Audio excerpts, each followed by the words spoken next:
Alkoholi ja autoilu eivät sovi yhteen. Ei simulaattorissa eikä oikeassakaan elämässä. Se on vesiselvä asia. Mutta kun yhdistää alkoholin ja ilmailun, saadaan aikaiseksi amerikkalainen klassikko. Tänään kotipaarissa tehdään Aviation.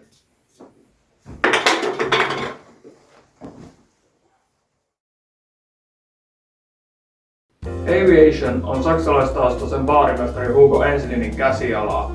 Ensilentonsa tämä cocktail on saanut New Yorkilaisessa Hotel Wallickissa 1900-luvun alussa ja on myöhemmin painettu herra Enslinin laatimaan Recipes for Mixed Drinks -nimiseen kokoelmaan.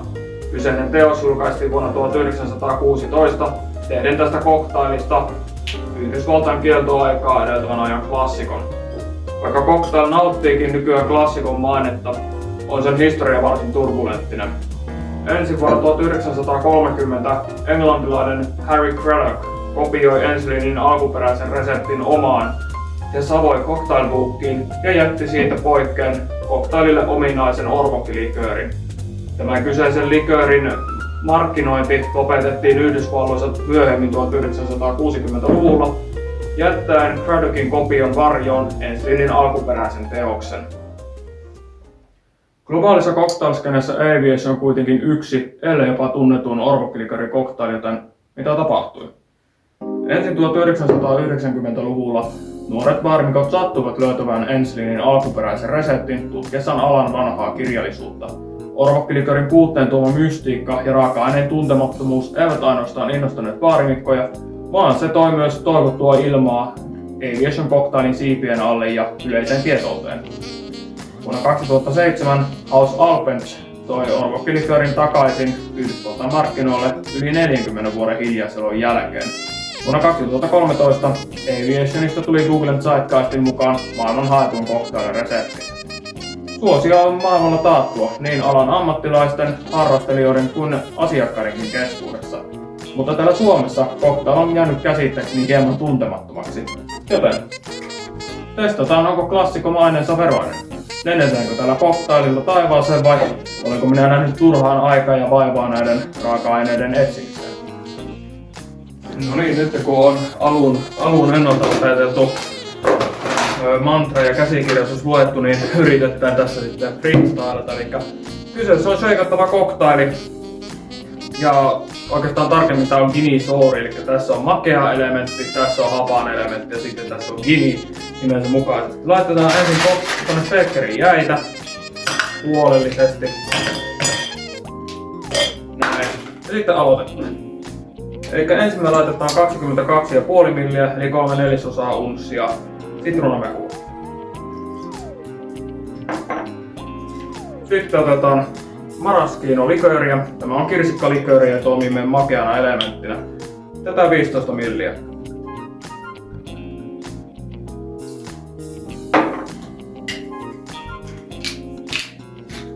Sitten on meidän tämä paljon puhuttu orvokkilikööri. Tässä on aivan taivaallinen tuoksu. Tätä laitetaan semmonen noin 7,5 milliä. Orvokkiliköörihän on tarkoitus tuoda tähän cocktailiin semmonen tavallaan semmonen taivasta muistuttava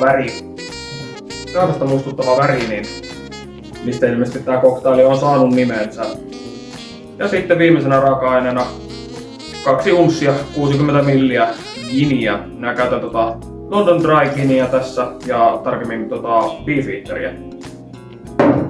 Sitten shakeataan tää cocktailia semmonen 10-15 sekuntia.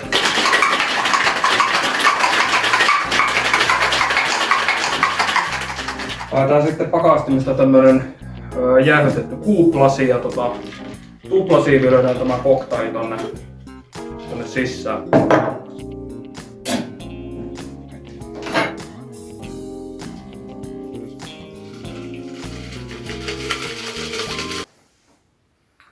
Taisi olla pilvinen sää.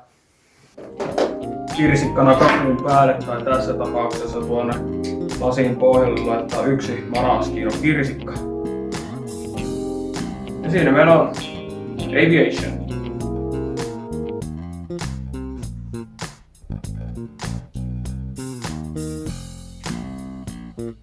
Tässä on hyvin mielenkiintoinen makuprofiili. En todellakaan odottanut, että tämä olisi tämmönen. Maraschino-likööri, semmonen kirsikkaisuus tulee sieltä läpi ja tuon orvokki-liköörin tämmönen kukkaisuus, se tulee myös hienosti. Hapan kukkainen kirpeä. En kyllä ihmettele, että minkä takia tämä on klassikoksi titeleerattu. Onko tämä hyvä cocktail? Ehdottomasti. Tää maku yllätti minut täysin. Mä kuvittelin, että tää on ehkä semmonen makeanpuoleinen cocktail, kun tähän tulee kuitenkin 2 likööriä, mutta ei. Tää on kirpeä, tää on hapan. Gini ja sitruunamehu dominoi samalla kun orvokki-likööri ja maraschino-likööri tuovat hienoja vivahteita tähän. Ehdottomasti suosittelen. Mutta onko tämä semmonen cocktail, jota vartavasten kannattaisi lähteä hakemaan Alkosta tai tilaamaan netistä raaka-aineita, niin en välttämättä. Tää on hyvin mielipiteitä jakava maku. Joillekin tämä saattaa olla semmonen ehkä liian karvas. Ja tätä voi toki sokerisiirapilla lähteä tasapainottamaan. Mutta tässä on aika spesifejä raaka-aineita, eritoten maraschino ja orvokki-liköörit. Mutta jos sulla sattuu olemaan baarikaapissasi näitä raaka-aineita, niin suosittelen ehdottomasti kokeilemaan. Tässä on nimittäin hyvin mielenkiintoinen maku. Mutta minä menen juomaan tämän cocktailin nyt loppuun. Kiitoksia kun katsoit videon ja siemailemisiin.